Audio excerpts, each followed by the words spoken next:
শহীদ শরীফ ওসমান হাদির একটা কথা মনে আছে। তিনি একবার বলছিলেন যে সীমান্ত বাঁচাতে চাইলে ঘাস খেয়ে হলে অস্ত্র বানাও বাংলাদেশ। বর্তমানে ইরান এবং মার্কিনীদের চলমান যুদ্ধ এই বাস্তবতাকে আমাদের চোখে আঙ্গুল দিয়ে দেখিয়ে দিচ্ছে। এই সময়ে এসে যে দেশের কাছে আকাশপথে যুদ্ধ করার মতো অস্ত্র আছে এবং আকাশ প্রতিরক্ষা ব্যবস্থা আছে, সেই দেশই সব থেকে শক্তিশালী। কিন্তু কথা হলো, আমাদের বাংলাদেশের কাছে কি আছে? না আছে আকাশপথে যুদ্ধ করার মতো কোনো যুদ্ধাস্ত্র, আর না আছে আকাশ প্রতিরক্ষা ব্যবস্থা।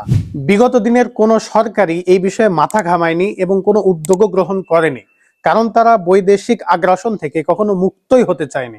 তারা সবসময় চেয়েছে কিভাবে বিদেশি প্রভুদের তাবেদারি করে ক্ষমতায় টিকে থাকা যায়। দেশের কোনো ব্যক্তি, দল ও সম্প্রদায় ক্ষমতার জন্য হুমকি হয়ে উঠলে তাকে কিভাবে দমন করা যায়, আর এই লক্ষ্যেই তারা তৈরি করেছে প্রভুভক্ত প্রশাসন, দালাল মিডিয়া এবং একদল উচ্ছিষ্টভোগী বুদ্ধিজীবী।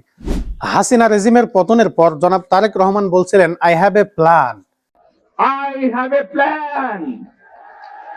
বর্তমানে তিনি সরকারের প্রধানমন্ত্রী হয়েছেন। তার প্ল্যানের মধ্যে কি কি ছিল তা আমাদের জানা না থাকলেও আমরা জোর দাবি জানাই তার প্ল্যানের মধ্যে যেন থাকে কিভাবে বাংলাদেশকে বৈদেশিক আগ্রাসন থেকে মুক্ত করা যায়, কিভাবে বাংলাদেশের প্রতিরক্ষা ব্যবস্থাকে আরো মজবুত করা যায় এবং কিভাবে আধুনিক সময়ের নতুন নতুন যুদ্ধাস্ত্র আমাদের দেশেই তৈরি করা যায়।